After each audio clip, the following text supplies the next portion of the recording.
اب بلا تمہید و تاخیر ہم اپنے پروگرام کو باضابطہ آگے بڑھاتے ہیں، اور میں بلا تاخیر درخواست کرتا ہوں ہمارے مہمان مکرم، آپ کی اسی بستی سے تعلق رکھنے والے، باصلاحیت عالم، بہت ساری خوبیوں کے حامل انسان حضرت مولانا محمد زاہد صاحب قاسمی دعوت برکاتہ، میں حضرت والا سے درخواست کرتا ہوں کہ حضرت والا تشریف لائے اور اپنی قیمتی نصیحتوں سے ہم سامعین کو مستفیض فرمائے۔ اس درخواست کے ساتھ میں حضرت کو دعوت دیتا ہوں کہ حمد کے واجبات کہہ دیجئے، حمد کے واجبات کہہ دیجئے، نعت بہر نجات کہہ دیجئے، روشنی میں کتاب و سنت کی دل میں اترے جو بات کہہ دیجئے۔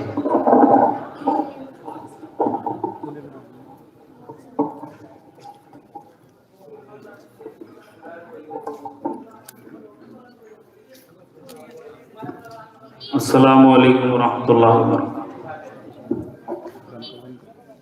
بھائی جو ادھر برآمدے میں ہیں وہ بھی اندر آ جاؤ، اور جو ادھر والے ہیں وہ بھی سامنے آ جاؤ، اور جو ائمہ حضرات نیچے بیٹھے ہیں وہ اسٹیج پہ آ جاؤ۔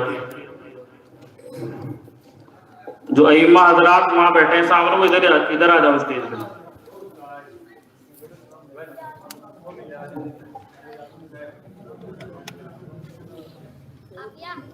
آپ تھوڑے سے ادھر آ جاؤ، اگر دقت نہ ہو تو ادھر آ جاؤ، اور دقت ہے تو بیٹھے رہو۔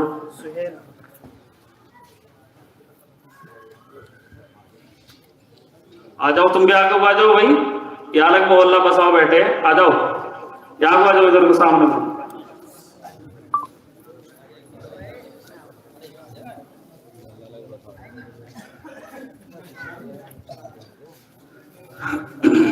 بسم اللہ الرحمن الرحیم، الحمد للہ رب العالمین، والعاقبۃ للمتقین، والصلاة والسلام علی سید الانبیاء والمرسلین، وعلی آلہ الطیبین الطاہرین، واصحابہ اجمعین، اما بعد، فاعوذ باللہ من الشیطان الرجیم، بسم اللہ الرحمن الرحیم، انما یخشی اللہ من عبادہ العلماء، صدق اللہ مولانا العلی العظیم، وقال النبی صلی اللہ علیہ وسلم العلماء ورثۃ الانبیاء، او کما قال النبی صلی اللہ علیہ وسلم۔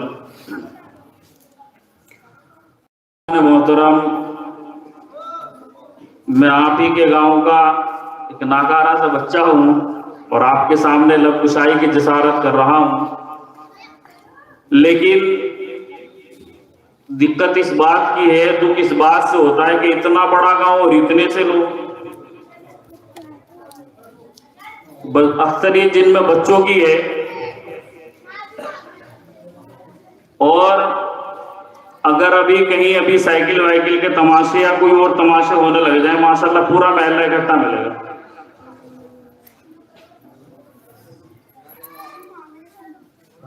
نیچے بے یہاں جلسہ گاہ بیٹھتے ہوئے شرم آ رہی ہے، وہاں کھڑے ہوتے ہوئے شرم نہیں آتی ہے۔ تو میرے بزرگوں، جہاں تک آواز جا رہی ہے، میری مائیں بہنیں جو گھروں کے اندر ہے وہ جلسہ گاہ کے اندر تشریف لے آئیں۔ روز آپ کی دکانیں چلیں گی، روز آپ کی بیٹھکیں چلیں گی، روز آپ کے گھروں میں کام ہوں گے، روز کھیتیوں میں کام ہوں گے، لیکن جلسہ سال میں ایک مرتبہ آتا ہے، اور بڑی امیدوں کے ساتھ یہ محفل سجائی جاتی ہے۔ لیکن اس محفل کو سجانے کا فائدہ تبھی ہوتا ہے جبکہ ہم ان جلسہ گاہ کے اندر تشریف لائیں اور علماء کے بیانات سے ہم مستفید ہوں۔ اس جلسے کی نسبت قرآن کریم سے ہے۔ اس گاؤں کے بچے حافظ ہوئے ہیں،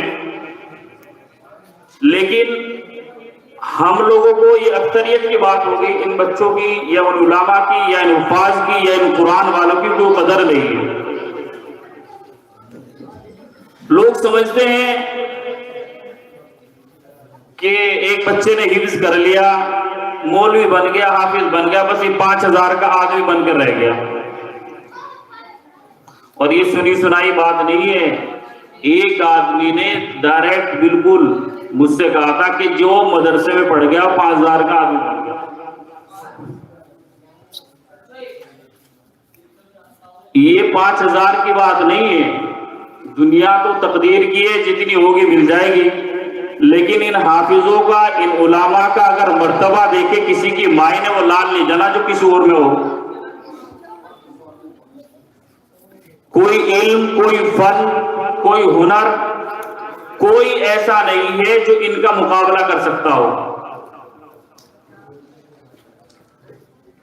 آج سارے گاؤں کا ٹھیکہ ایک آدمی لے پڑا کہ ان سے اپنا گھر نہیں سدھرتا، حالانکہ اس کو اپنا بھی نہیں سدھرتا، لیکن نظر ان مولویوں پہ آتی دے پہ سدھرتا اس کو اپنا بھی نہیں ہے، لیکن ٹھیکہ اس نے مولویوں کے گھر کا لے رکھا ہے، ان حفاظ کے گھر کا لے رکھا ہے، ان مدرسے والوں کے ائمہ کے گھر کا ٹھیکہ اس نے لے رکھا۔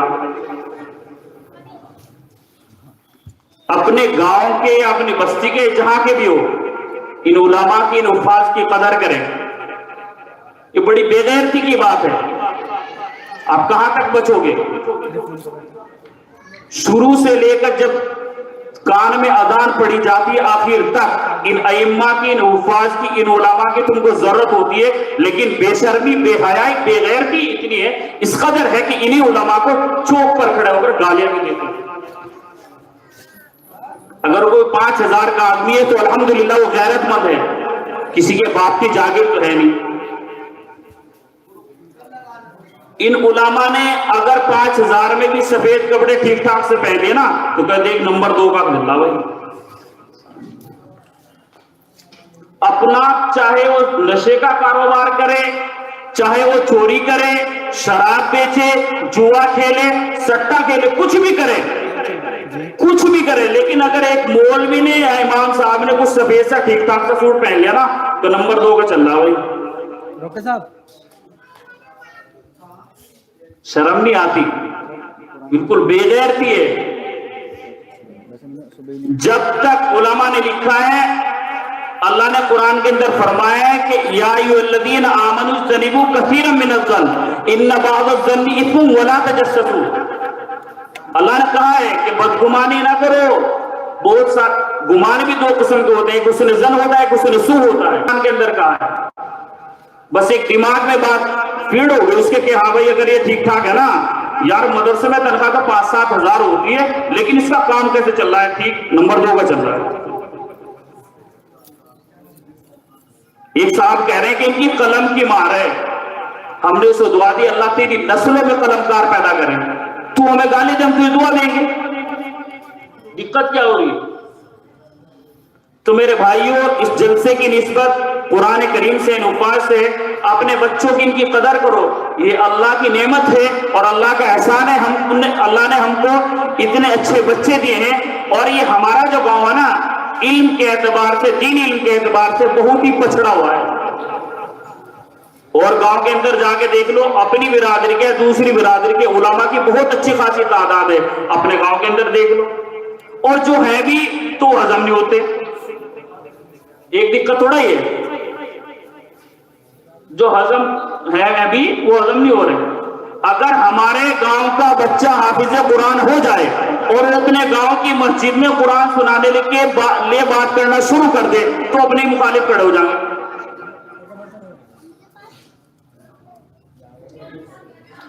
اگر کوئی چور ہے یا کوئی بدکار ہے یا وہ کوئی اور ایسا گندا فعل کر رہا ہے اور اس کا بچہ حافظ قرآن ہو گیا تو اس کے بچے کی اس میں کیا غلطی ہے کہ وہ حافظ قرآن ہو کر مسجد میں بات کر رہا ہے قرآن سنانے کی؟ اپنے گھر کا ماحول سدھارو، اپنا سدھارتا نہیں ہے۔ اپنے گاؤں کے بچے ہضم نہیں ہو رہے جو ہے بھی، تو میرے بزرگوں میں درخواست کرتا ہوں اگر بات بری لگ رہی ہو تو اللہ کے واسطے معاف کریں، لیکن اپنے ان بچوں کی قدر کریں، اس مدرسے کی قدر کریں، مدرسے والوں کی قدر کریں، کم پڑھیں، کم عمل کریں، لیکن علماء کے سامنے کی بھی گستاخی نہ کریں۔ ہم نے جلالین پڑھی ہے دارالعلوم مسجد اکڑ خرد میں، حضرت مولانا سید شاہد حسین صاحب نے ہمیں سبق کے دوران بتایا تھا کہ بیٹا کم پڑھنا لیکن کبھی کسی عالم کی شان میں گستاخی مت کرنا، اور آج تو ماشاءاللہ چوک پکڑے ہوئے گالی دے رہے ہیں۔ مسجد برابر میں ہے، نماز کی سے توفیق نہیں ہو رہی ہے، ٹھیکہ پھر بھی امام نے اٹھا رکھا کہ جی امام صاحب ایک بار بھی میرے گھر نہیں آئے کہنے۔ تو میرے بزرگوں ان علماء کی، ان ائمہ کی، ان بچوں کی، ان حافظ قرآن کی قدر کریں۔ اللہ کا احسان ہے کہ اللہ نے ہم کو ایسے بچے دیے، اور میرے پیاروں یہ جو ہے نا میرے بزرگوں، یہ بچے ہمارے لیے مغفرت کا، نجات کا ذریعہ بنیں گے۔ آپ کیا سمجھتے ہیں کہ ایسے ہی ہیں؟ ان کی نسبت قرآن سے جڑی ہے اور قرآن کی نسبت رسول اللہ سے جڑی ہے اور قرآن نکلا ہے اللہ کی ذات سے. آپ نے کیا سمجھا ہے؟ ایسے ہی بن گئے. اللہ نے فرمایا الرحمن علم القرآن کہ مہربانی جس پر رب کی ہوتی ہے اسے قرآن سکھلاتا ہے اللہ. تمہارا اسمبلی ہو رہے جس پر رب کی مہربانی ہوتی ہے. اور اللہ نے ایسے ہی نہیں چھوڑ دیا کہہ کر جو بچہ اس کو حفظ کر لیتا ہے اللہ نے اسے اپنے نام عطا کیا حافظ. اس کے بعد وہ کچھ آگے بڑھتا ہے, وہ عالم بنتا ہے, وہ مفسر بنتا ہے, تو اللہ رب العزت نے اس کو پھر جو وہ تفسیر پڑھ لیتا ہے اور اس کے معنی مطالب پڑھ لیتا ہے, پھر اللہ رب العزت نے پھر اسے اپنا نام دیا عالم. یہ ایسے ہی نہیں بن گیا. حضرت مفتی تقی عثمانی صاحب دامت برکاتہم عالیہ, ان سے کسی نے پوچھا کہ ان مولویوں کا مستقبل کیا ہے, ان کا فیوچر کیا ہے. حضرت نے فرمایا کہ ان کا مستقبل, ان کا فیوچر دنیا نہیں ہے, ان کا مستقبل اور ان کا فیوچر آخرت ہے. اور میں اللہ کا شکریہ ادا کرتا ہوں ان مدرسوں کے اندر جن کی جتنی تنخواہ ہے اللہ نے اپنی دین کی خدمت کے لیے لگا رکھا ہے. اور یہ جو علماء کی شان میں گستاخی ہے نا, علماء نے لکھا ہے کہ اس کا خطرہ اس بات کا ہے کہ اس کا خاتمہ بھی ایمان پہ نہ ہو. آپ ایسے ہی سمجھتے ہیں, زبان درازی کر دی, بس جتنی لمبی زبان چلی چلا دی. اگر کسی غریب کا بچہ ہے اس کو مسجدوں میں داخل ہونے نہیں دیا, کہ قرآن نے نہیں سنائے گا بھائی فلاں کا بچہ ہے اس کے گھر میں دقت ہے. اگر اس کے گھر میں دقت ہے اس کی تو غلطی نہیں ہے, اس کا اگر اپنا ذاتی کوئی فعل ایسا ہو جو امامت کے لائق نہ ہو تو بھائی اس کو عذر رکھا جا سکتا ہے. اور تھوڑی تنخواہ میں جس کی زیادہ ہے اس کی تو حوث پھر بھی پوری نہیں ہو رہی. کہتے ہیں کہ جو بن گیا بس یہ کھاوے کا کہاں سے, اور اگر یہ کھا رہے ہیں تو یہ ہضم نہیں ہو رہے ان کے, کہ بھئی 60 گھروں کا کھا رہا, اس کا تو مرغا چل رہا ہے. اپنے چاہے بیچارے کا کچھ بھی بننا ہو, لیکن فکر امام صاحب کی. وہ ایک پیر ذوالفقار صاحب نے ایک لطیفہ لکھا ہے اور ہمارے لیے نصیحت بھی ہے کہ آدمی اپنے دکھ سے دکھی نہیں ہے, دوسرے کے سکھ سے دکھی ہے. ایک بیچارے ضربے لگا لگا کے پیر صاحب سے تعلق ہو گیا, ضربے لگا لگا کے اللہ نے کرامت دی. ایک جگہ ایک وادی میں چلے گئے, درویشی اختیار کر لی اور وہاں سے اللہ نے کرامت دی اور یہ کہا کہ جاؤ ہم تم سے راضی ہیں اور بتاؤ کیا چاہتے ہو. کہ اللہ میں تیری بندگی میں لگا رہا ہوں, بس میرے کھانے کا اور میری اتنا انتظام ہو جائے کہ میری زندگی بسر ہو سکے. اب اللہ رب العزت کی طرف سے اس کا جو کھانا آنا شروع ہو گیا, اور جو کھانا اللہ کی طرف سے ہے ظاہر سی بات ہے اس کا تو لذت ہی ہے, اس کی خوشبو ہی الگ ہوگی. اب جب ان کا کھانا آیا کرتا تھا تو ایک پڑوسی تھا, اس کی خوشبو کھانے کی بہت ہوا کرتی تھی. تو اس پڑوسی کو دقت ہوئی کہ یار یہ کرتا کچھ نہیں, ہر وقت تسبیح گھما رہا ہے, مصلی پہ بیٹھا ہے, کرتا کچھ نہیں, کھیتی اس کے نہیں, کاروبار اس کے نہیں, تجارت اس کے نہیں, اولاد اس کے نہیں ہے, لیکن خوشبو اس کے گھر کی ایسی ہے کسی کے گھر کی نہیں. اب ایک دن جب اس سے برداشت نہیں ہوئی, ان صاحب کے پاس پہنچا کہ بھائی بات سمجھ میں نہیں آئی کہ آپ کرتے بھی کچھ نہیں, کھیتی بھی آپ کا نہیں, کوئی کمانے والا بھی نہیں, لیکن آپ کے کھانے کی خوشبو ایسی ہے کہ وہ کسی کی بھی نہیں. تو انہوں نے بتلایا کہ بھائی ایسا ایسا معاملہ ہے, میں فلاں سے تعلق رکھتا ہوں نسبتی اصلاحی, اور انہوں نے مجھے وظیفہ بتایا, میں فلاں جگہ گیا, میں نے اس پہ محنت کی, ضربے لگائی, اللہ نے مجھے کرامت دے دی. تو اس بندے نے بھی ایسا ہی کیا کہ ان سے تعلق کیا, اور تعلق کرنے کے بعد وہ بھی وہیں پہنچ گیا, ضربے لگائی, اللہ نے اسے بھی کرامت حاصل کر دی. اب مانگنا تو اپنے لیے چاہیے تھا نا. غیب سے آواز آئی کہ بتاؤ کیا چاہتے ہو. اس نے کہا کہ یا اللہ وہ جو میرا پڑوسی, اس کے ہاں جو کھانا آ رہا ہو وہ بند ہو جا.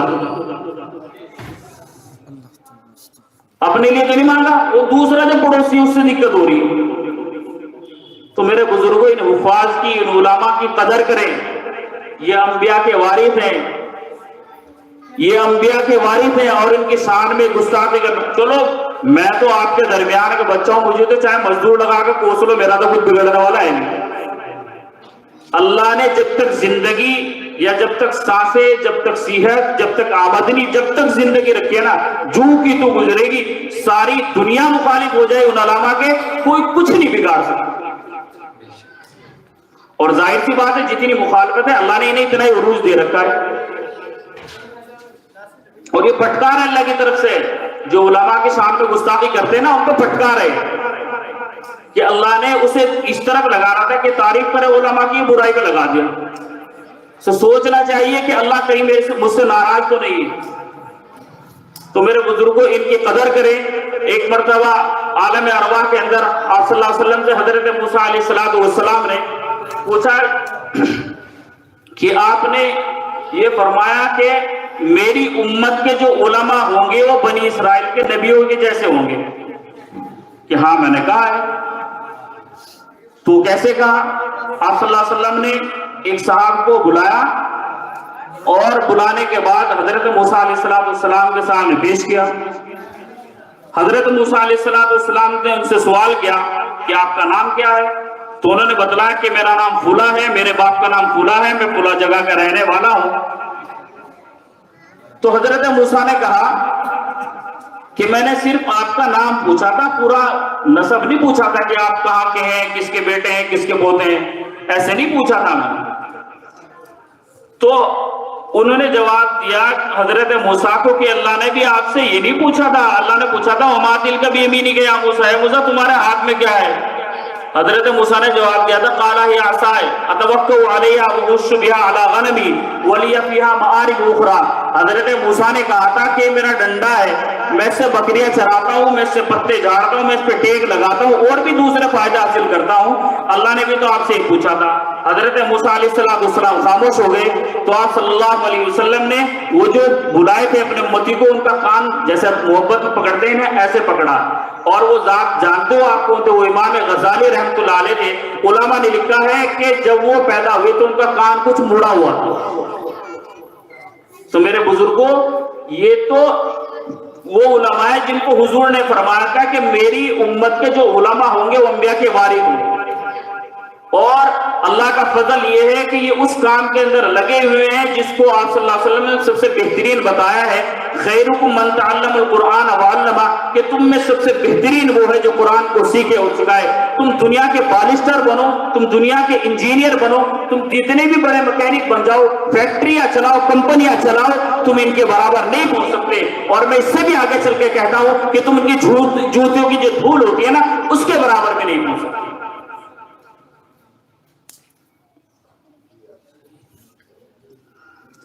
اللہ رب العزت نے ارشاد فرمایا انما یخشی اللہ من عبادہ العلماء، کہ علماء جو ہے نا میرے بندوں میں سب سے زیادہ ڈرتے ہیں، لیکن یہ علماء کو برا کہنے والے کسی کے بات سے بھی نہیں ڈرتے۔ اگر کسی سے کوئی دقت ہے تو اس سے بذات خود جا کے کہے، اس سے نہ کہے، اس سے نہ کہے، اس سے نہ کہے۔ اگر کسی کے اندر کوئی کمی کوتاہی کوئی دقت ہے تو اس سے جا کے کہے، وہ تمہاری نصیحت ہوگی، لیکن اگر تم دوسرے سے کہو گے وہ تمہاری غیبت ہوگی۔ اور حضور نے فرمایا الغیبت اشد من الزنا، کہ غیبت جو ہے نا زنا سے بھی بدتر ہے۔ تو میرے پیاروں اگر کسی سے کوئی دقت ہے تو اس سے بذات خود جا کر کہیں، ادھر ادھر نہ کہیں۔ ادھر ادھر کہنے سے آپ کا بھی نقصان ہوگا، بدگمانی پیدا ہوگی۔ آپ نے تو دل میں جو کچھ سمجھا وہ دوسرا بھی بدگمان ہو جائے گا۔ اور ان علماء کی ناقدری کرنا، میں نے بتلایا کہ علماء نے لکھا ہے کہ اس کا خطرہ اس بات کا ہے کہ وہ ایمان سے ہی نہ ختم ہو جائے۔ ایک کتاب کے اندر ایک واقعہ لکھا ہے کہ ایک بزرگ کا ایک قبرستان سے گزر ہوا، تو انہیں اللہ رب العزت نے صاحب کشف ہوں گے، انہیں الہام ہوا کہ یہ جو فلاں قبر والا ہے اس کو عذاب ہو رہا ہے۔ وہ اس بستی کے اندر گئے جس بستی کا وہ قبرستان تھا،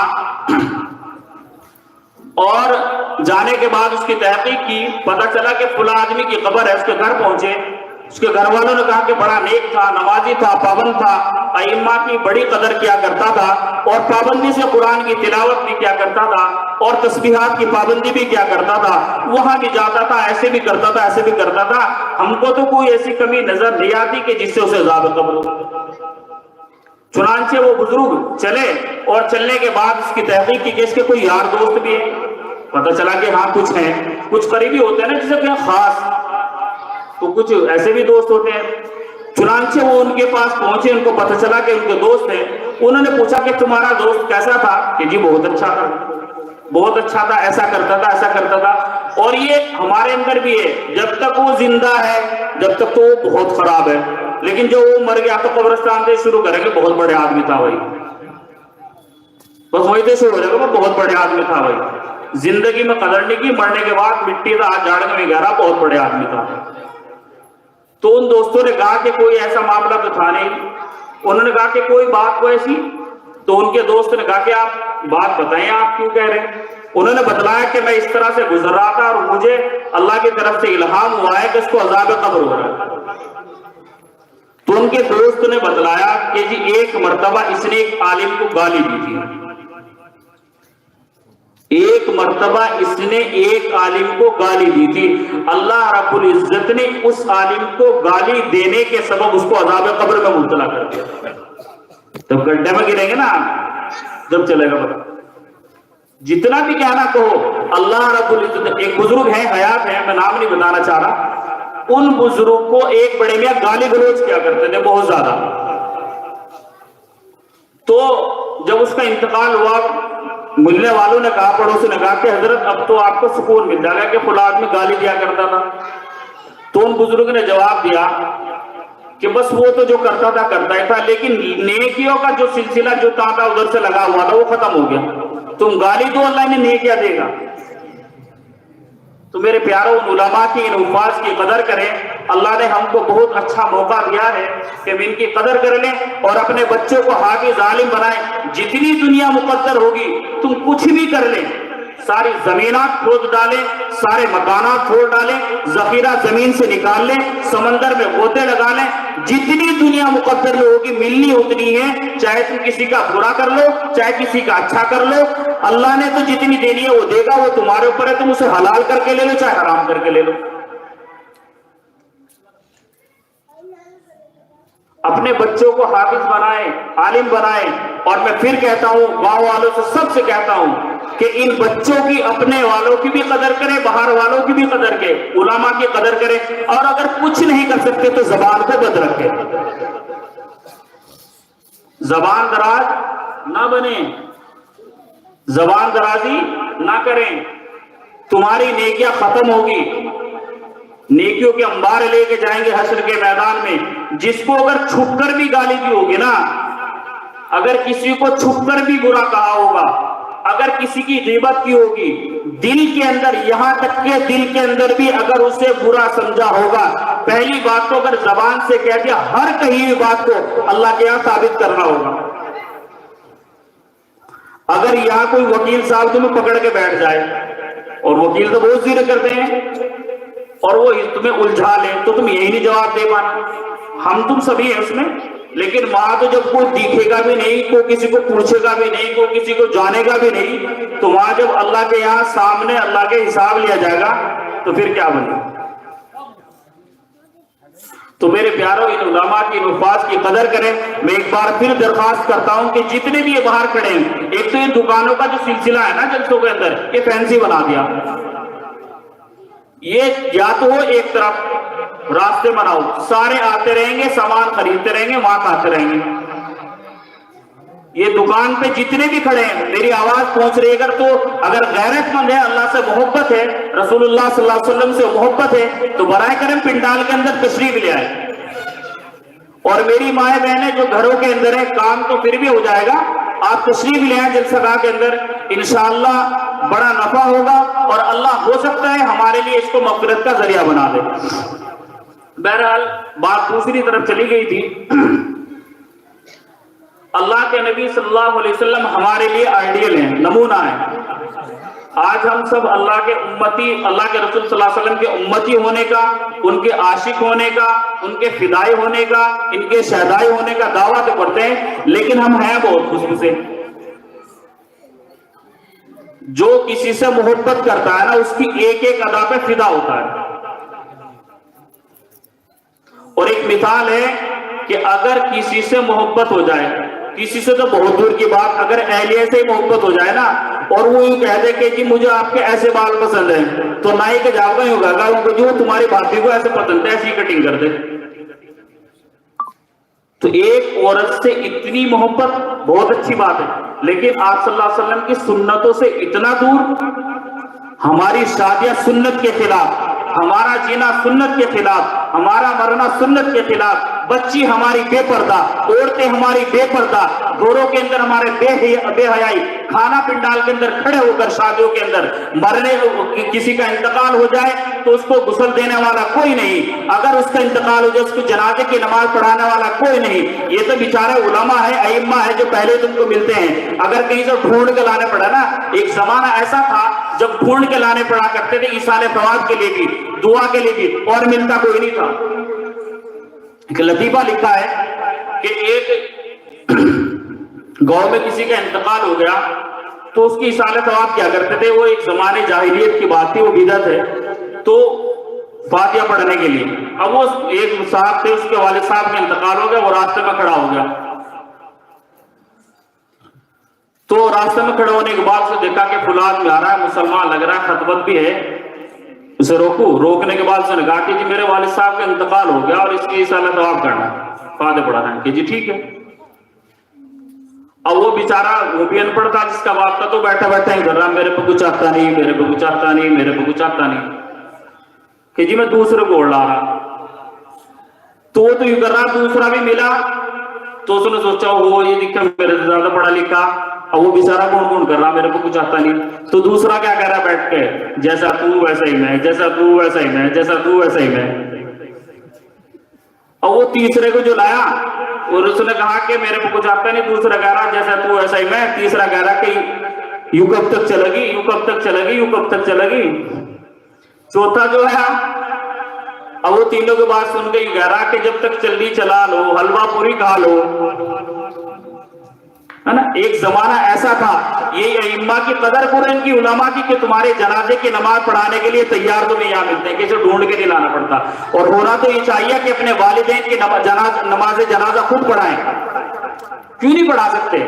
اپنی بچوں کا نکاح خود پڑھائیں، کیوں نہیں پڑھا سکتے؟ کیوں نہیں اس لائق بنایا؟ پھر بھی ان علماء کی ضرورت پڑتی ہے۔ تو میرے بھائیوں، ہم آپ صلی اللہ علیہ وسلم کے فدائی ہیں، آپ کی سنتوں پر عمل کریں۔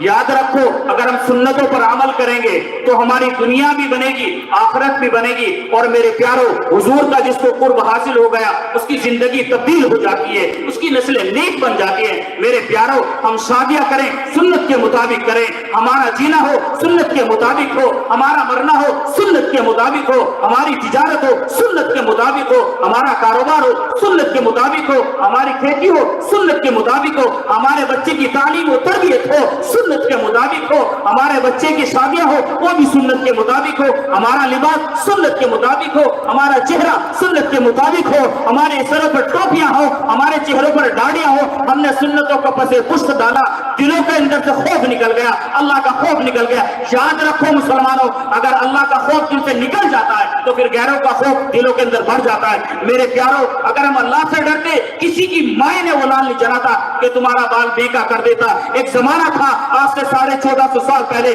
آپ صلی اللہ علیہ وسلم جب دعوت دینے کے لیے کھڑے ہوئے تھے، پس پشت ڈال دیا تھا سب نے، اور کوئی پرسان حال نہیں تھا، چند لوگ تھے۔ سب سے پہلے حضرت ابوبکر صدیق ایمان لانے والے تھے، اور اس کے بعد کوئی نہیں تھا۔ مارا بھی جاتا تھا، گالیاں بھی دی جاتی تھی، چہرے پر تھوکا جاتا تھا، مٹا دینا چاہتے تھے، لیکن یاد رکھو وہ اللہ کے تھے، رسول اللہ کے تھے۔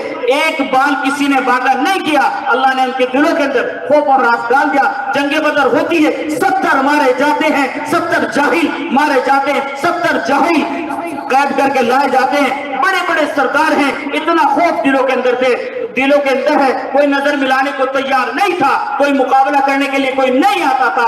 آج ہم نے رسول اللہ کی سنتوں کو چھوڑا، رسول اللہ کے طریقے کو چھوڑا، اللہ کا ڈر دلوں کے اندر سے نکلا، غیروں کا ڈر دلوں کے اندر ڈل گیا۔ آپ اللہ سے ڈریں، کسی کا ڈر باقی نہیں رہے گا، اللہ کے بن کر رہ جائے۔ من کان للہ کان اللہ لہ۔ یہ علماء جو ہے نا، یہ بہت سے نڈر جو ہوتے ہیں، یہ وجہ ہے اللہ کے ہو جاتے ہیں، اللہ ان کا پورا خود پاڑ دیتا ہے۔ ہمارے دلوں کے اندر اتنا ڈر، زبان کھولنے کو تیار نہیں۔ ہاں ادھر ادھر کی تو کریں گے، تو میرے پیاروں اللہ سے ڈر کر رسول اللہ صلی اللہ علیہ وسلم کی سنتوں پر عمل کر کے کوئی کچھ نہیں بگاڑ سکتا. کیا کریں گے؟ مار دیں گے.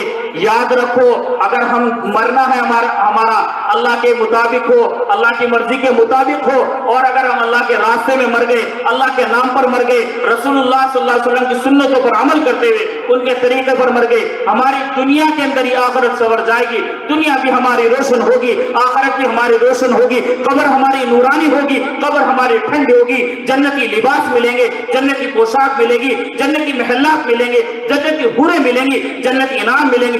ڈرتے کیوں ہو؟ مار دیے جاؤ گے. یاد رکھو ایک زمانے کے اندر حضور کو مٹا دینا چاہتا, مار دینا چاہتا, کوئی مار نہیں سکا تھا. اگر کوئی جلا دیں گے, یاد رکھو وہ رب اب بھی باقی ہے جو حضرت ابراہیم کو بچانے والا ہے. اگر یہ ہم کو ڈبو دیں گے, یاد رکھو اللہ رب العزت آج بھی وہی ہے جس نے حضرت یونس کو مچھلی کے پیٹ سے سمندر کے اندر سے باہر زندہ نکالا تھا. تم ڈرتے کیوں ہو؟ اگر یہ تم کو تڑپا دیں گے, یاد رکھو حضرت بلال کو تپتی ہوئی زمین پر لیٹایا جاتا تھا, کسی کے معنی وہ لال نہیں چلا تھا جو ان کی زبان کو بدلتا تھا. تم ڈرتے کیوں ہو؟ اللہ کی آگوش میں پہنچتے ہو, رسول اللہ کی سنت پر عمل کرتے ہوئے اللہ کے دربار میں پہنچو گے, سرخ روح ہوگے. کل قیامت کا دن ہوگا اور اعلان ہوگا کہاں ہے وہ لوگ جو کھلا بستی میں کھلا جگہ پر اللہ کے نام پر ڈٹے تھے, رسول اللہ کے طریقے پر مرے تھے. میرے پیاروں اس دن بھی تم سرخ روگے اور دنیا کے اندر بھی تم سرخ روح ہو کر پہنچو گے. لیکن ہم نے کیا کیا؟ سنتوں کو بھی چھوڑا, اللہ کے طریقے کو بھی چھوڑا.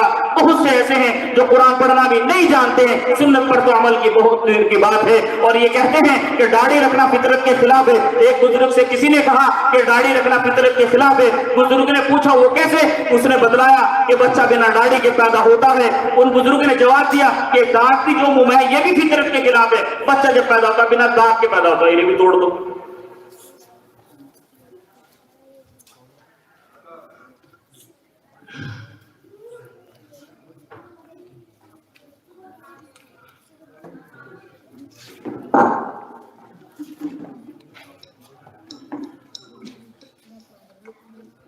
تو میرے پیاروں رسول اللہ صلی اللہ علیہ وسلم کے طریقے پر چلیں, عاشق رسول بنے, جس کو حضور سے عشق ہو جاتا ہے نا. اچھا عشق اور محبت دو الگ الگ چیزیں ہیں. سب یہ کہتے ہیں کہ جی ہمیں عشق ہے حضور سے. ایک محبت ہوتی ہے, ایک عشق ہوتا ہے. محبت والدین کو اپنے بچوں سے محبت, بچوں کو اپنے والدین سے محبت, دادی کو اپنے پوتوں سے محبت, نانی کو اپنے نوازوں سے محبت. اس طرح سے ایک نسبتی جو رشتہ یہ ہوتی ہے محبت. اور عشق جو ہوتا ہے نا وہ اللہ سے اور رسول اللہ سے. عشق کا جو حق ہے وہ اللہ کی ذات اور رسول اللہ کی ذات. یقین سے بتاؤ اپنے گریبان میں جھانک کر, ہم کو حضور سے عشق تو ہے لیکن عمل کتنے کرنے والے؟ اکثروں کے چہرے بالکل صاف ستھرے, طنز نہیں کر رہے ہیں, حقیقت ہے. طنز نہیں ہے, یہ حقیقت ہے. اور اگر کوئی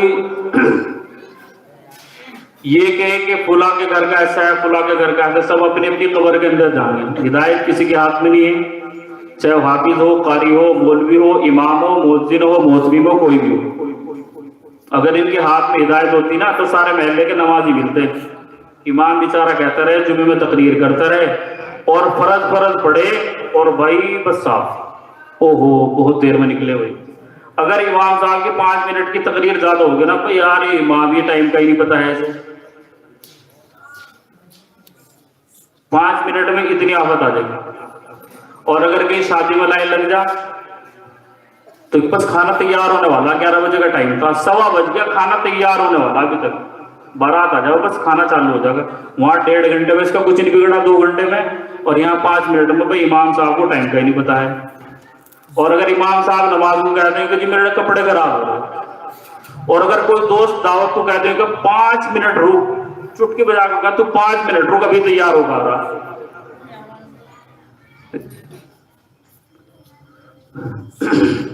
نماز ہم پڑھتے نہیں, حضور کی سنتوں پر ہم عمل کرتے نہیں, اور حضور سے عشق کا دعویٰ کرتے ہیں. حضور کے فدائین، حضور کے عاشقین ایسے تھے. ایک صحابی ہیں، حضور کی ایک سنت یہ ہے کہ حضور بیچ کی مانگ نکالا کرتے تھے، بال آدھے ادھر آدھے ادھر. ایک صحابی ہے، ان کے بعد بڑے گھنگھرالیال تھے. تو اب تو نئی نئی مشینیں، نئی نئی ٹیکنیک ہے، وہ اس طرح سے چمٹا سا آتا ہے، کیا کہتے ہیں اسے، وہ بالوں کو بالکل سیدھا کر دے. اب تو چاہے ادھر کر لو اور چاہے ادھر کر لو. اور اب تو ماشاءاللہ کٹنگ بھی اتنی فیشنیبل ہو رہی ہے، وہ نائی کی بھی سمجھ میں نہیں آ رہی کہ بھائی کس ڈیزائن سے کاٹو. فوٹو دکھا رہے ہیں کہ اس حساب سے کاٹو. جب اللہ کے فرشتے حساب لے گا نا، جب دکھے گا فوٹو کے اس حساب سے بجے گا.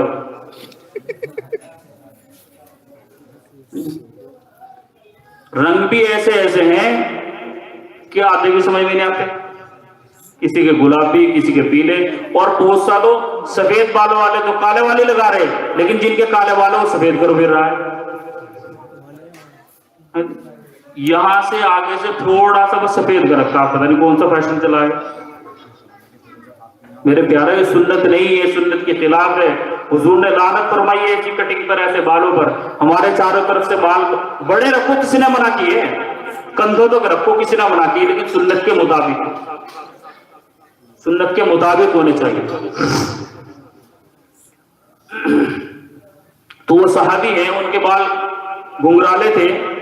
تو حضور کی سنت ہے کہ بال بیچ کی مانگ نکالتے تھے، آدھے ادھر آدھے ادھر.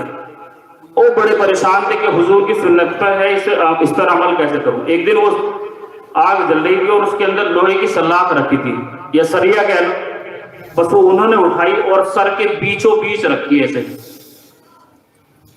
سر کے بالکل بیچوں بیچ ایسے رکھی. چونکہ جہاں سے جل جاتا ہے وہاں بال نہیں آتے تھے. تو ان صحابی نے اپنے سر پر بیچوں بیچ رکھی اور حضور نے پوچھا، حضور کو بتلایا جا کے، یا نبی اللہ میرے بال ایسے تھے جو بیچ کی مانگ نہیں نکلتی تھی. میرا دل میں یہ خیال آیا کہ میں آپ کی سنت پر عمل کروں تو کیسے کروں. لہٰذا میری سمجھ میں بات آئی کہ میں اس کو اٹھا کر سر پہ رکھا، چونکہ جہاں پر یہ گرم لوہا لگ جائے گا، جل جائے گا، وہاں پر بال نہیں آئیں گے اور میری بات بیچ کی مانگ پلٹ جائے گی. تو یہ تھے عاشق رسول. ایک مرتبہ ایک سفر میں حضرت عبداللہ بن عمر تھے، اپنے ساتھیوں کے ساتھ جا رہے تھے. ایک جگہ جنگل کے قریب قافلہ رکا اور حضرت عبداللہ بن عمر رکے اور ایک جھاڑی کے پیچھے گئے. جس طرح سے قضاء حاجت کے لیے، پاخانہ پیشاب کے لیے بیٹھتے ہیں، تو اس طرح سے بیٹھے. ساتھیوں نے پوچھا کہ حضرت بات سمجھ میں آئی نہیں، آپ نے استنجا کیا نہیں اور آپ ایسے ہی بیٹھ کر آ گئے. تو انہوں نے بتلایا کہ ایک مرتبہ میں سفر میں تھا حضور کے ساتھ میں، اور حضور نے یہاں پر قضاء حاجت کی تھی، تو میرا دل یہ کرا کہ جہاں پر حضور بیٹھے تھے میں بھی بیٹھ جاؤں. تو یہ تھے عاشق رسول. اور یہ چلو اس زمانے کی بات تھی، اس سے نچلے زمانے میں آ جاؤ. حضرت امام مالک رحمۃ اللہ علیہ مدینے کے اندر جب تک رہے، حضرت مولانا حسین احمد مدنی رحمۃ اللہ علیہ کے بارے میں بھی لکھا ہے، اور ایک بزرگ اور ان کے بارے میں بھی لکھا ہے کہ وہ پورے مدینے کے اندر چپل نہیں پہنا کرتے تھے. شاگردوں نے پوچھا کہ حضرت کیا بات ہے؟ انہوں نے بتلایا کہ جناب محمد رسول اللہ صلی اللہ علیہ وسلم کی راستے سے تشریف لے گئے ہو اور وہاں پر میرا قدم رکھا جائے، میری غیرت گوارا نہیں کرتی. یہ ہے عاشق رسول. چلو یہ اس زمانے کی بات تھی، اس سے نچلے زمانے میں ہو. حضرت مولانا قاسم نانوتوی رحمۃ اللہ علیہ کو ایک شخص نے جوتے ہدیہ دیے،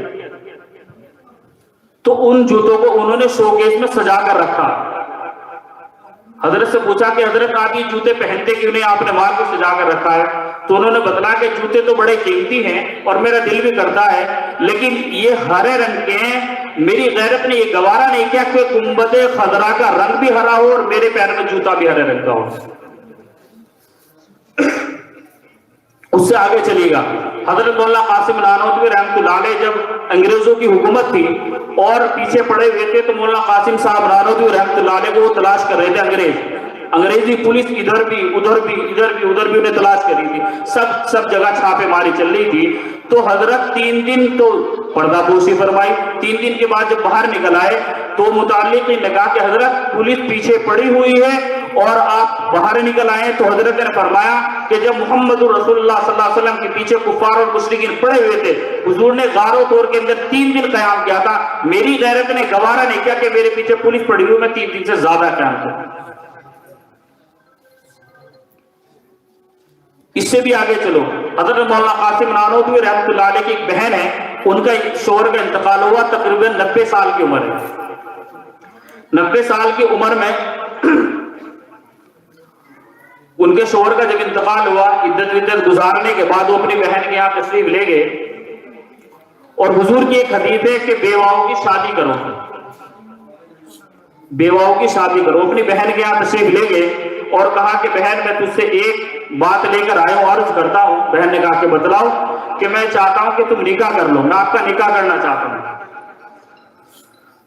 تو بہن کے آنسو جاری ہو گئے، ادھر سے مولانا قاسم صاحب ان کے بھی آنسو جاری ہیں، اور وہ کہنے لگی کہ میری عمر تھوڑا ہی ہے۔ حضرت نے جواب دیا کہ یہ میں بھی جانتا ہوں کہ آپ کی عمر نہیں ہے، اور رشتے ازدواج کے آپ لائق بھی نہیں کہ عمر زیادہ ہو گئی، آپ ہر اعتبار سے کمزور لاغر ہو گئی، لیکن حضور کا فرمان ہے کہ تم بیواؤں کی شادی کرو، اور اپنی پگڑی اپنی بہن کے قدموں میں رکھی کہ بہن اس پر عمل کرنے تیرے بھائی کی جنت بن جائے گی، تیرے بھائی کی آخرت بن جائے گی۔ تیرے لاڈلے نبی کی حدیث ہے کہ بیواؤں کی شادی کرو، بس اس حدیث کی بنا پر حدیث پر عمل ہو جائے گا، اور تو بہن نکاح کر لے۔ تو میرے پیارو، یہ تھے عاشق رسول۔ آج تم عاشق رسول ہونے کا دعویٰ ہی تو کرتے ہیں، نمازیں بھی ہماری سنت کے مطابق نہیں۔ حضرت پالن پور رحمۃ اللہ علیہ کے بارے میں ان کے متعلقین نے بتایا کہ ایک مرتبہ ظہر کی سنتیں پڑھ رہے تھے، اور ایک حدیث کا کوئی مسئلہ تھا، وہ ذہن سے گزرا، حل نہیں ہوا، صرف گزرا تھا۔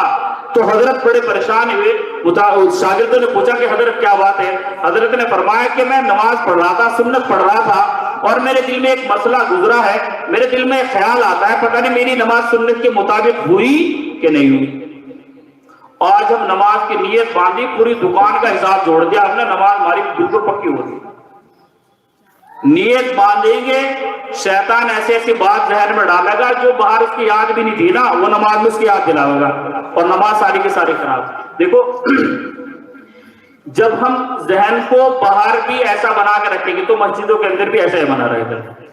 ہم باہر بھی سنت کے مطابق عمل کریں، باہر بھی ہماری دکانیں سنت کے مطابق چلیں، دل میں یہ خیال رہے کہ اللہ ہمیں دیکھ رہا ہے، سارے کام انشاءاللہ آسان ہو جائیں گے۔ حضرت عمر رضی اللہ تعالیٰ عنہ کے زمانے امیر المومنین تھے، تو ایک مرتبہ وہ ایک جنگل کے اندر گئے، مختصراً بتلا رہا ہوں کہ وہاں پر ایک چرواہا تھا، اور انہوں نے کہا کہ ایک بکری دے دے، انہوں نے کہا کہ میری نہیں ہے، میں چرانے والا ہوں۔ تو پھر ایک کام کر، ایک بکری دے دے، تو بھی حصے دار ہو جا، میں بھی حصے دار ہوں، اور اپنے مالک کو کہہ دینا، وہ گنتا تھوڑا ہی ہے، کہہ دینا کہ بھیڑیا کھا گیا، یا گم ہو گئی، یا پوری ہیں، ایسے کہہ دینا۔ تو انہوں نے فرمایا کہ مالک تو نہیں ہے لیکن اللہ تو مجھے دیکھ رہا ہے۔ اگر ہمارے دل میں یہ خیال پیدا ہو جائے کہ اللہ دیکھ رہا ہے، اور دل میں یہ عزم مصمم کر لے، پختہ ارادہ کر لے کہ آج سے ہم سارے کام سنت کے مطابق کریں گے، تو انشاءاللہ سارے کام آسان ہو جائیں گے۔ صرف کرنے کی دیر ہے، ابتدا کرے گا نا جو، بس اس کی دیر ہے۔ اگر ہم کہیں امتحان گاہ میں جا رہے ہیں، امتحان ہمارا، صرف اتنا ڈر لگتا ہے جب تک ہمارا پرچہ ہاتھ میں نہیں آتا، پتہ نہیں کیسے امتحان ہوگا، لیکن جب پرچہ ہاتھ میں آ جاؤ نا، پھر جیسا کیسا وہ ہو ہی جا۔ تو ہم نیت کریں کہ ہم انشاءاللہ جو بھی کام کریں گے سنت کے مطابق کریں گے، اللہ ہم سبوں کو عمل کی توفیق عطا فرمائے۔ اچھا، ایک دو بات، اب شب برات آنے والی ہے، تو ایک دو بات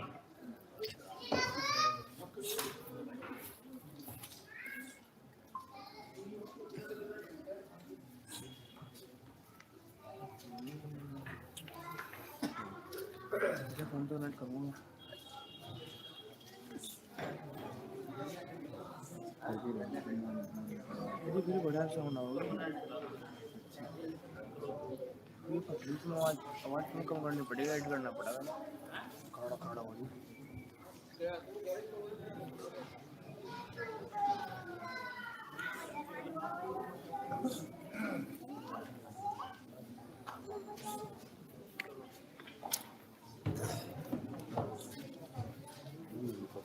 کہاں جا کہاں جا تاری لائٹ ہی بھاگ کے، اور میری تو لائٹ ہے۔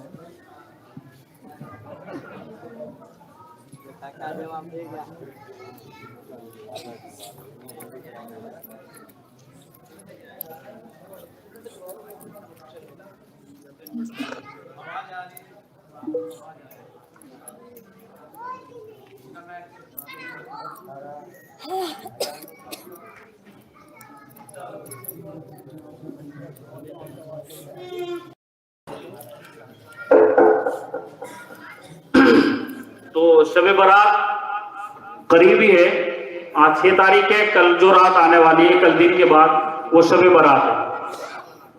اس کے اندر بھی ہم نے بہت سارے پتہ نہیں کیسے کیسے کام شروع کر دیے، گھروں کو سجانا، کمکمے لگانا، پھوڑے بنانا، حلوے بنانا، مسری کی دال بنانا، مسری کی دال چھڑکنا، نئی گوبری پھیرنا، چلو اب تو پکے ہو گئے، یہ پتہ نہیں کیسے کیسے کام ہم نے شروع کر دیے۔ پہلی بات تو شب برات ایک فارسی کا لفظ ہے، اس کو بالکل پس پشت بھی نہیں ڈال سکتے کیونکہ کبھی صحیح حدیث سے تو ثابت نہیں ہے، لیکن علماء نے لکھا ہے جب حدیث کئی طرق سے یعنی کہ کئی طریقے سے روایت کی جائے تو وہ ثقہ کے درجے میں ہو جاتی ہے، اور فضائل کے اعتبار سے ضعیف حدیث پر بھی عمل کیا جا سکتا ہے اگر اس کے مقابلے میں کوئی صحیح حدیث نہ ہو، علماء بیٹھے اس کی تحقیق کر سکتے ہیں۔ بہرحال یہ شب برات اس کو کیوں کہتے ہیں؟ شب کے معنی تھے رات کے، برات کے معنی تھے چھٹکارے کے۔ حدیث کے اندر آتا ہے کہ اللہ رب العزت آسمان دنیا پر آتے ہیں غروب سے لے کر طلوع فجر تک، اور اللہ کی طرف سے اعلان ہوتا ہے کوئی مغفرت چاہنے والا کہ میں اس کی مغفرت کر دوں، ہے کوئی رزق کا چاہنے والا کہ میں اس کو رزق عطا کروں، ہے کوئی پریشانیوں کا حل چاہنے والا کہ میں اس کی پریشانیوں کو حل کروں، اور یہ کروں وہ کروں، بس شروع سے لے کر آخر تک اسی طرح کا اعلان ہوتا رہتا ہے۔ لیکن ہم نے اس رات کے اندر کیا کیا؟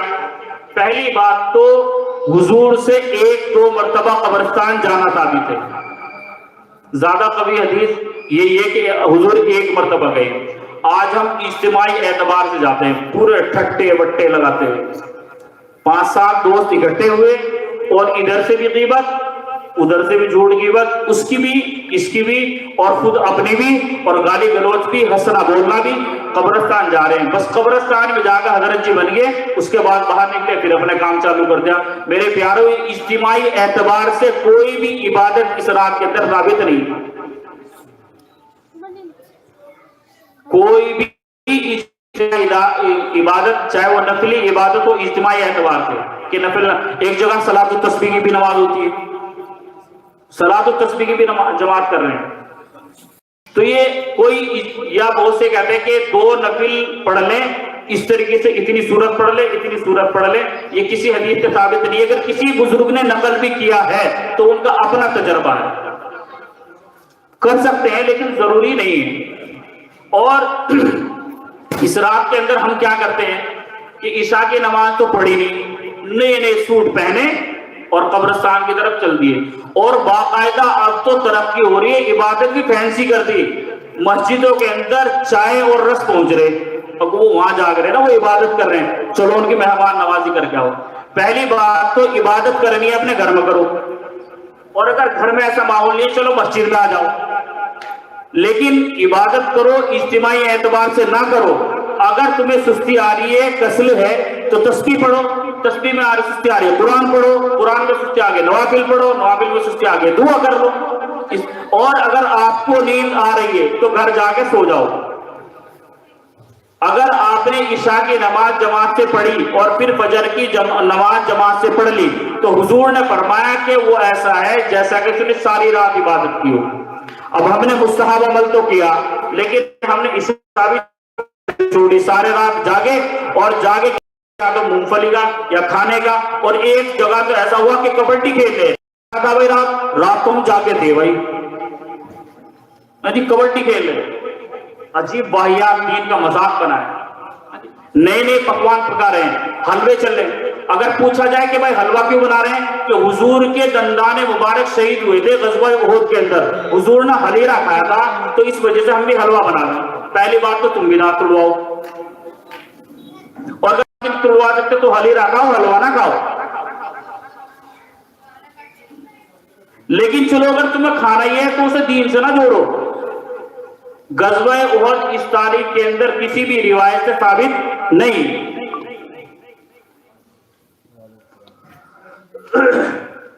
ہم نے دین کے اندر نئی نئی چیزیں پیدا کر دی ہیں، اور اگر حضور سے، حضور نے حلیرہ کھایا تھا، ایک صحابی رسول ہیں، ان کو پتا چلا کہ حضور کے دندان مبارک شہید ہوئے تھے، تو انہوں نے اپنے ادھر سائڈ کے دانت توڑے۔ پھر دل میں خیال آیا یار ہو سکتا ہے یہ اوپر والے نہ ہو نیچے والے ہو، انہوں نے نیچے کے بھی 2 توڑ دیے۔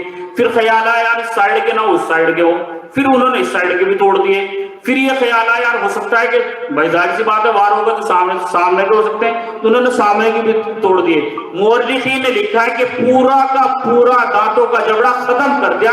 یہ تھا حضور کا عشق، یہ تو حلوے والا عشق ہے بنا رکھا ہے بس دمادم مسکل اندر، حلوہ پیٹ کے اندر، باقی پتہ کچھ نہیں ہے۔ تو میرے پیاروں، ہم دین کا مذاق نہ بنائیں، فینسی نہ بنائیں، دین پر عمل کریں، سنت کے مطابق کریں، دین پر عمل کریں، اللہ کے احکام کے مطابق کریں، رسول اللہ صلی اللہ علیہ وسلم نے جس طرح سے آپ کو تعلیم فرمائے اس کے مطابق کریں۔ آپ اپنی مرضی سے نہ چلیں، دین مرضی کا نام نہیں ہے۔ رہی بات اس کی، جی السلام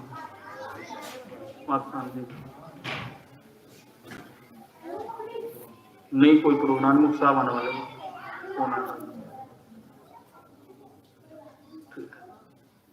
سب لوگ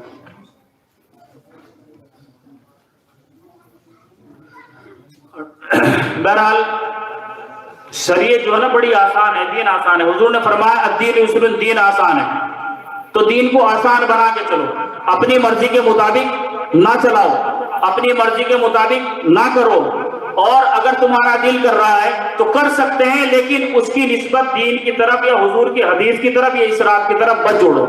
ایک دوسرا حدیث کے اندر آتا ہے کہ حضور نے اسراف میں قیام فرمایا اور دن میں روزہ رکھا، تو یہ روزہ رکھنا بھی مستحب عمل ہے۔ اگر آپ کو قوت ہے، آپ کے اندر اتنی جان ہے کہ روزہ رکھ سکتے ہیں تو روزہ رکھ لیں، بہت اچھی بات ہے، لیکن یہ روزہ بھی اور رات کا جاگنا بھی مستحب عمل ہے، اور نماز 5 وقت کی فرض ہیں۔ ایسا نہ ہو کہ ہم روزہ رکھ لیں بس پھر پڑے سوئی رہے، ظہر بھی ختم، عصر بھی ختم، مغرب میں اٹھے اور روزہ افطار کیا، اور مغرب کے بعد کہہ رہے بھائی روزہ آج بہت لگا، بھائی سارے دن سو گئی، گہرا روزہ بہت لگا بھائی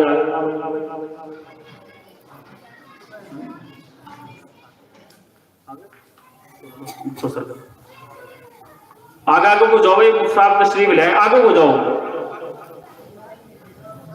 آگے ہو جاؤ، ماشاءاللہ بہت ماننے والے، آگے آ جاؤ بھائی، آگے آ جاؤ، مل کے بیٹھ جاؤ۔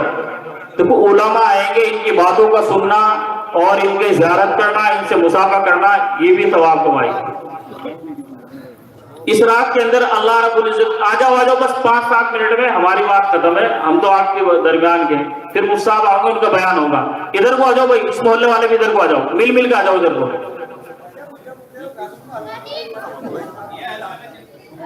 آ جاؤ حلوہ بھی ہم کھلواؤں گے، آ جاؤ ادھر کو، آ جاؤ ادھر، آ جاؤ سامنے، آ جاؤ ادھر سامنے۔ بہرحال اللہ رب العزت کی طرف سے اعلان ہوتا ہے کہ اس رات کے اندر بہت لوگوں کی مغفرت ہوتی ہے، لیکن چند لوگ ایسے ہیں کہ جن کی اس رات میں مغفرت نہیں ہوتی۔ علماء نے اس کے اندر کچھ 5 بتاتے ہیں، کچھ 4 بتاتے ہیں، لیکن جتنے بھی ہیں اس رات کے اندر جن کی مغفرت نہیں ہوتی، اگر ہم میں سے ان میں سے کوئی ہے تو ہم آج ہی توبہ کریں اور اللہ سے دعا کریں کہ اللہ ہم سے جو اب تک غلطی ہوئی ہے اللہ انہیں معاف کر دے اور آگے صحیح عمل کرنے کی توفیق دے۔ بہرحال اس رات کے اندر ایک تو مشرک کی مغفرت نہیں ہوتی، چاہے وہ مشرک ہو اس کی اللہ کی ذات کے اعتبار سے، چاہے وہ صفات کے اعتبار سے۔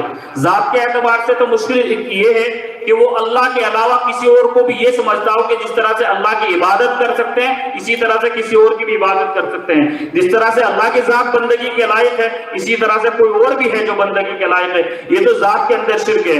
اور صفات کے اندر شرک یہ ہے اولاد دینا، بیماری دینا، غمی دینا، خوشی دینا، یہ سب چیزیں، رزق دینا، یہ سب چیزیں، بیٹا دینا، بیٹی دینا، یہ اللہ کے ہاتھ میں ہے۔ اگر کوئی آدمی کسی اور سے بھی مانگتا ہے تو یہ گویا کہ اس نے اس کی صفات کے اندر شرک کیا ہے۔ مثال کے طور پہ اللہ رازق ہے، رزق دینے والا ہے، وہ کسی بزرگ کی قبر پہ جا کر کہے کہ تو رزق دے۔ ایک مرتبہ کلیہ شریف جانا، وہ کہہ رہی ہے کہ ایک عورت کہ یا صابر تو ہی دے گا، اب حضرت صابر صاحب رحمۃ اللہ علیہ کہاں سے دے دے، تو اس کی صفات کے اندر شرک ہے۔ تو اللہ رب العزت اس رات کے اندر مشرک کی بھی مغفرت نہیں کرتے ہیں۔ ہم کسی کے واسطے سے دعا کر سکتے ہیں اللہ سے، لیکن کسی سے مانگ نہیں سکتے اللہ کے علاوہ۔ کسی بزرگ کے طفیل کے واسطے سے مانگتے ہیں، حضور کی بھی مانگ سکتے ہیں، کسی کے بھی مانگ سکتے ہیں۔ بہرحال دوسرے ہے اس رات کے اندر جس کی مغفرت نہیں ہوتی، جو دلوں کے اندر کینہ رکھتا ہو،